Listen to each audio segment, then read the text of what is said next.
Okay. You ready to dive into some seriously mind-bending stuff? We're tackling free will today. Or, should I say, the potential lack of it? Exactly. The book we're exploring argues that free will might be more of an illusion than a reality. And it uses some pretty wild examples to make its case. So to set the stage a bit. What's fascinating here is how the author uses relatable scenarios to introduce this complex concept. He asks you to picture a graduation ceremony. Okay. Filled with, proud graduates and their families. Yeah. But then he shifts your focus to the person in the back collecting the garbage. I see where this is going. It's about challenging our assumptions about success and choice, right? Exactly. Yeah. The author argues that if you could magically swap the entire life history of the graduate Oh, wow. and the garbage collector, their genes, their upbringing, every single experience, Wow. they would switch places. Yeah. That's a pretty powerful image, isn't it? It really makes you think about all the factors that contribute to someone's outcome in life. Are we really self-made, or is there a whole lot of luck involved? Yeah. Stuff we have no control over. That's the core of determinism. Right? The idea that every human act, every choice you make is the result of a chain of events set in motion long before you were even born. Oh, wow. The author calls it a series of biological and environmental luck. So it's like a domino effect. Yeah. One thing leads to another and another. Yeah. And it all goes back to factors beyond our control. Precisely. Now, this idea has roots in a theory proposed by Pierre-Simon Laplace, Okay. a scientist from the 18th century. Okay. He envisioned a being now called Laplace's demon. Hold on. A demon that knows everything. That sounds It's a bit creepy. It's a thought experiment, Okay. not a literal demon. Laplace's point was that if such a being existed, it could predict the entire future based on the current state of the universe. Wow. Everything would unfold in a predictable, predetermined way. Okay, I'm starting to see how this connects to determinism. Yeah. But isn't that a bit outdated? I mean, doesn't modern science contradict that idea? You're right. Modern science, especially quantum mechanics, Right. tells us that Laplace's theory isn't entirely accurate. Okay. There's an element of randomness at the subatomic level. Yeah. But even with that randomness, Okay. the core concept remains relevant. Right. Our present is still largely shaped by the past, a chain of cause and effect. So it's not like we're robots following a pre-programmed script, but there's still a strong influence from all those past events. Exactly. Yeah. Think of it like a river flowing downstream. Okay. There might be some twists and turns along the way, Right. but the water is ultimately guided by the terrain. Okay, I'm following you so far. But how does this all play out in real life? Yeah. Does the book offer any concrete examples? Absolutely. One of those compelling examples is the story of Phineas Gage, Okay. a railroad worker who had a horrific accident in the 19th century. Oh, wow. A metal rod went straight through his skull, Oh, my God. damaging his frontal lobe. Wow. That's intense. But I'm guessing this is more than just a gruesome story, right? Right. It connects to the idea of determinism somehow. Precisely. What's remarkable about Phineas's case is that his personality completely changed after the accident. Oh, wow. Before the injury, he was known for being responsible and level-headed. Right. Afterward, Yeah. he became impulsive, prone to outbursts, and unable to plan for the future. So it's like his injury physically altered his brain? Yeah. And that, in turn, changed his behavior. It wasn't a conscious choice on his part, but a direct result of that physical damage. Exactly. Phineas Gage's case is a classic example of how our brains shape who we are. Yeah. And it's just one piece of the puzzle the author uses to build his case against free will. Okay, so one guy with a metal rod through his head is compelling, but I imagine the author digs deeper than that, right? What other evidence does he present? He goes way beyond that, Okay. exploring multiple scientific disciplines to support his argument. He delves into neuroscience, genetics, endocrinology. He even looks at sociology, cultural anthropology, and evolutionary biology. Wow. It's a very interdisciplinary approach. Wow, that's a lot of ground to cover. Right. But is he saying that all these fields individually prove we don't have free will? That's where it gets really interesting. Go. The author argues that examining these fields in isolation might leave room for the idea of free will, Right. but it's the interconnectedness of all these factors, Right. that reveals a seamless web of influences shaping who we are. Okay, so it's not just our genes or our upbringing or our brain chemistry. Right. It's the complex interplay of all these things that dictates our behavior. Exactly. The author uses the analogy of a recipe where each ingredient contributes to the final outcome. Right. He believes that this interconnectedness leaves no room for a truly independent free will. That's a pretty bold claim, but I'm guessing not everyone agrees with him, right? Of course. What about other perspectives on free will? There are different philosophical viewpoints on this whole debate. It's a topic that has been discussed and debated for centuries. Yeah. The author himself identifies as a hard incompatibilist. Hold on, a hard incompatibilist. Could you break that down for me? Oh, sure. And for anyone listening who might not be familiar with these terms.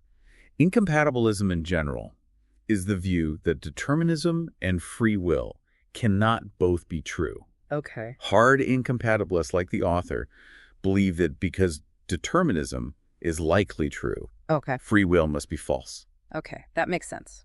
But what about the other side of the coin? Right. What do people who believe in free will say? There are other positions like compatibilism. Okay. Compatibilists believe that free will and determinism can coexist. Okay. They focus on the idea that even if our actions are determined, Yeah.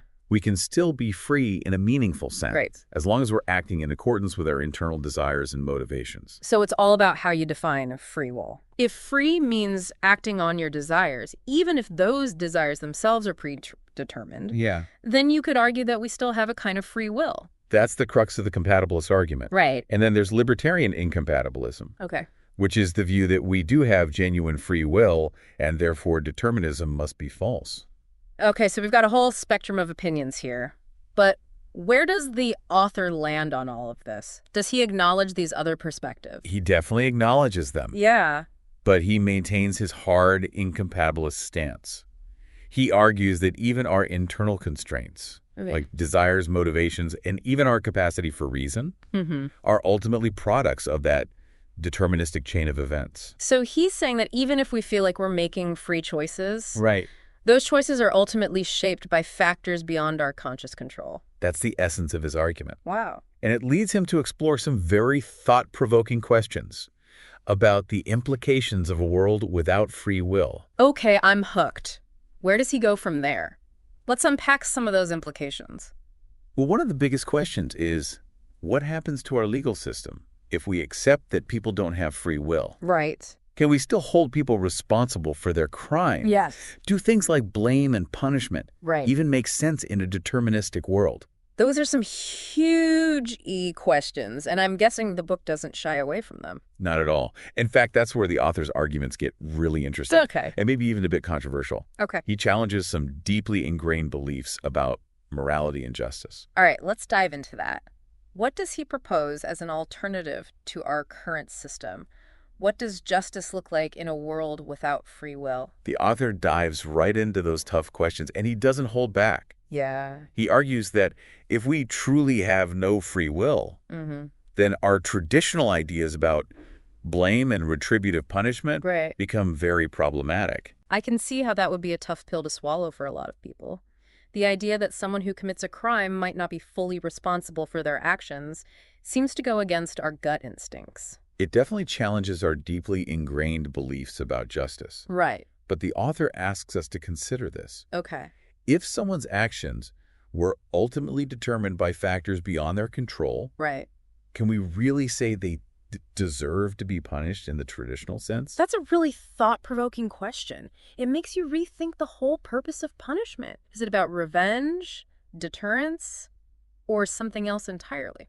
That's exactly what the author wants you to consider. Yeah. He suggests that in a deterministic world, Okay. punishment should focus on protecting society and rehabilitating individuals, Okay. rather than seeking retribution or revenge. So it's more about mitigating harm and preventing future crimes rather than doling out punishment based on the idea of moral desert? Exactly. The author even draws a parallel to how we might deal with a dangerous animal. Okay. Imagine a bear attacks someone. We don't hold the bear morally responsible, do we? That's a pretty stark comparison, but I see your point. Yeah. We recognize that the bear is acting on instinct driven by its biology and its environment. Precisely. We might take steps to contain the bear or remove it from the area. Right. but we don't punish it out of a sense of justice. Right.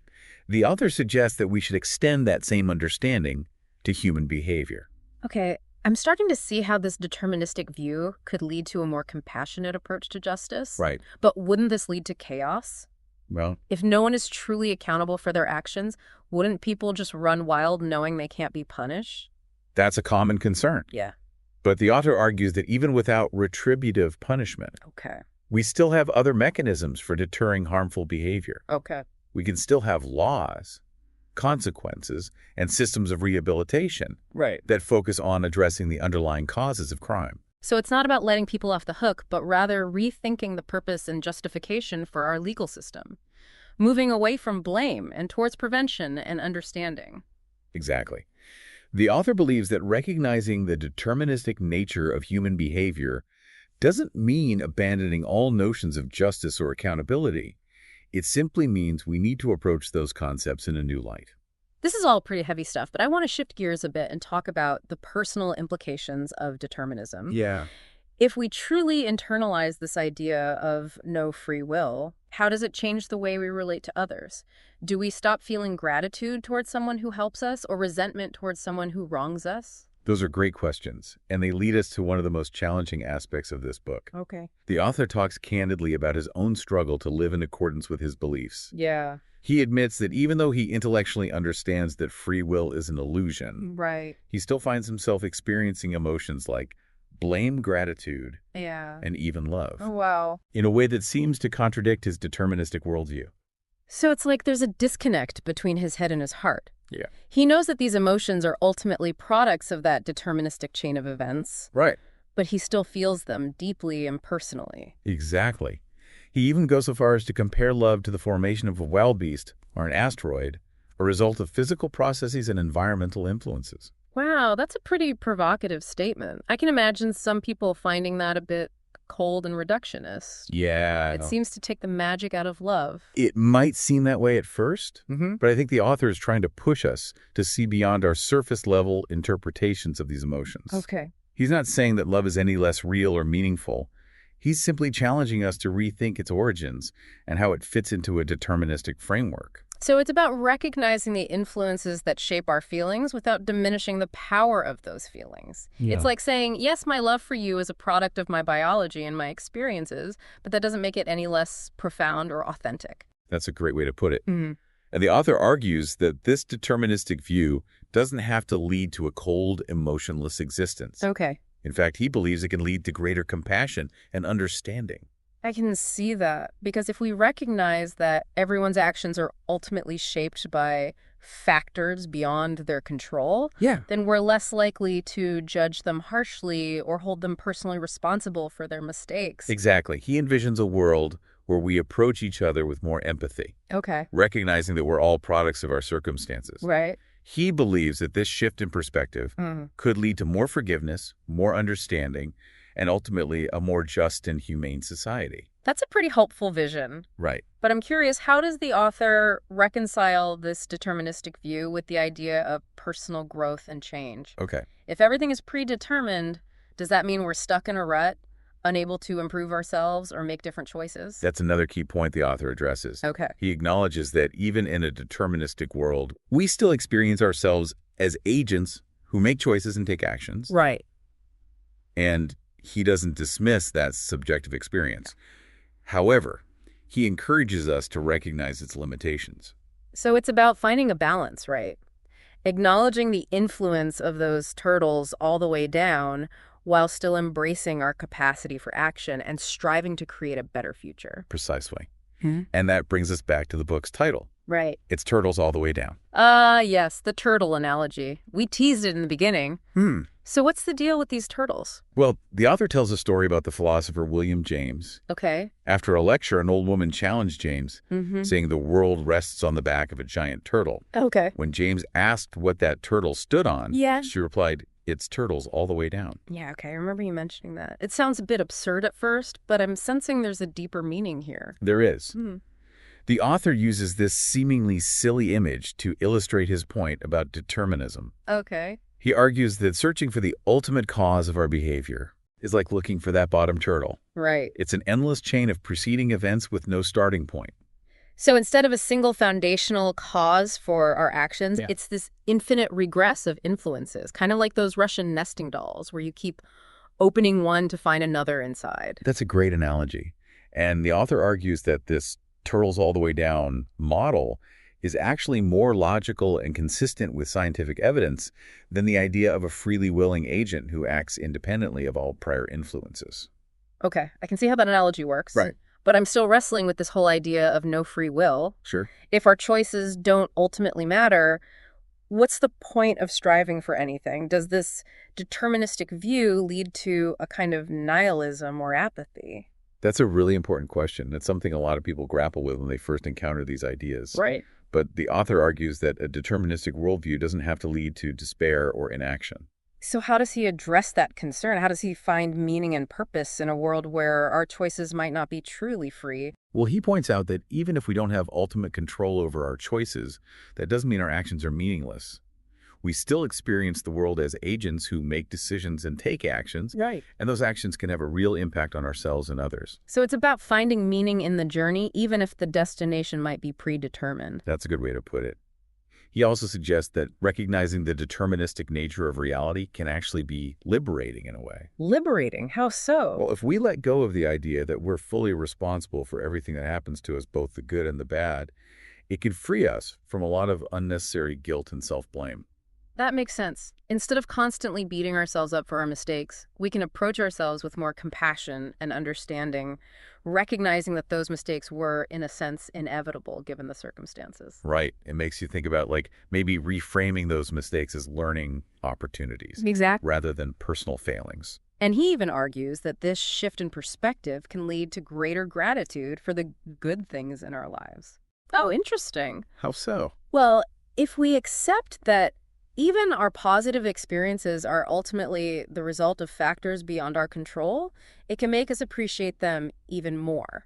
So instead of taking those good things for granted, Right. we recognize them as gifts in a way. Exactly. It's like recognizing that you didn't earn those good things any more than you earned the bad things. Right. But you can still appreciate them and savor them. It's a really interesting way to reframe our relationship to both the positive and the negative aspects of life. It is. And it brings us back to that idea of finding meaning and purpose in a deterministic world. Right. So if we don't have ultimate control over our choices, how do we still find that sense of agency and motivation? He suggests that instead of seeing determinism as a constraint, we can view it as a source of clarity and direction. Okay. If we can understand the factors that have shaped us and continue to influence our behavior, Right. we can use that knowledge to make more informed choices and create a more fulfilling life. So instead of feeling trapped by our past or our circumstances, We can use that knowledge to navigate our lives more effectively. exactly. It's like having a map that shows you the terrain. You might not be able to change the mountains or the rivers, Right? but you can use that knowledge to choose the best path forward. That's a great analogy. It's like recognizing that you're playing a hand of cards that you didn't get to choose, Right. but you can still play those cards strategically Exactly. to achieve the best possible outcome. And he argues that this same principle applies to our efforts to make a positive impact on the world. Okay. Even if we don't have ultimate control over the outcome, we can still work towards creating a more just and compassionate society. So it's not about giving up on our values or resigning ourselves to the status quo. Right. It's about recognizing the limitations of our control while still striving to make a difference within those limitations. Precisely. He challenges us to embrace what he calls a realistic idealism, Okay. a way of engaging with the world that acknowledges the constraints of reality while still holding on to our hopes and aspirations. That's a powerful idea. But I have to admit, it's a lot to wrap my head around. I understand. This whole concept of no free will is challenging some really fundamental beliefs I've held for a long time. It can be a big shift in perspective, Yeah. and it's not something you have to accept or reject outright. The author himself acknowledges that he still struggles to reconcile his intellectual understanding of determinism with his emotional experience of the world. So it's more about opening up to a new way of seeing things, exploring these ideas, Yeah. and seeing where they lead you. Exactly. And I think that's the real beauty of this book. It's not about dictating a set of beliefs or providing easy answers. It's about prompting you to ask deeper questions about yourself, your choices, and your place in the universe. Well said. It's definitely been a thought-provoking deep dive for me, Right. and I imagine it will be for our listeners as well. It makes you question some pretty fundamental assumptions about how we view ourselves in the world. Absolutely. Yeah. And ultimately, it's up to each individual to decide how they integrate these ideas into their own lives. The author doesn't offer any easy answers, but he provides a framework for thinking about these issues in a more nuanced and compassionate way. I think that's a great point to end on. This deep dive has definitely challenged some of my preconceived notions about free will and determinism. It's made me realize that there's a lot more to explore beneath the surface of these concepts. And I think that's a key takeaway here. This book isn't about telling you what to believe. It's about inviting you to engage in a deeper exploration of these ideas and to see where they lead you. So after this deep dive, where do you stand on the idea of free will? Is it really turtles all the way down, or is there something else at play, something to ponder, right? All right. And if it turtles all the way down, what does that mean for how we live our lives? How does it change how we view justice, responsibility, even love? Thanks for joining us on this deep dive, and keep those questions coming as you explore the mysteries of the human mind.